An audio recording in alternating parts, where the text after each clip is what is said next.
నీ మనసుకు బరువు అనిపించేది ఏదైనా సరే భరించే ప్రయత్నం చేయకు.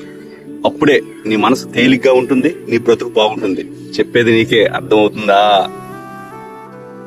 ఎవరైనా బాధ పెడితే పర్లేదులే అని అనుకుంటాం.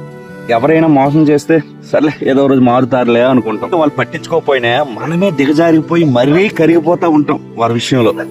అసలు మీకు ఈ నిజం తెలుసా? మనసేమైనది బండరాయి కాదండి. ఎంత బరువు మోపినా సరే మోయడానికి దానికి కూడా అలుపంటూ వస్తుంది కదా.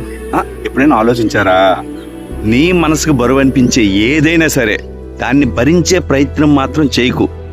వదిలేయడం కూడా ఒక ధైర్యమే. ఒక చిన్న ఉదాహరణ చెప్పనా? ఇప్పుడు ఈ చేతిలో ఉన్న రాయి దీన్ని ఇలా వదిలేసాను అనుకో, ఈ చెయ్యి అనేది తేలిక అవుతుంది. అలాగే మనసులో ఉన్న భారాన్ని మొత్తం వదిలేసావనుకో, నీ మనస్సు కూడా తేలిక అవుతుంది. ఇప్పుడు బాగా అర్థమైంది అనుకుంటా. ఒక్కటి చెప్తే బాగా గుర్తుపెట్టుకో, నీకు మనశ్శాంతి ఇవ్వలేని వాళ్ళ కోసం నీ ప్రశాంతతను తాకట్టు పెట్టొద్దు. మళ్ళీ చెప్తున్నా, జీవితం అంటే అన్ని భరించడం కాదండి, కొన్నిటిని వదిలేయడం కూడా.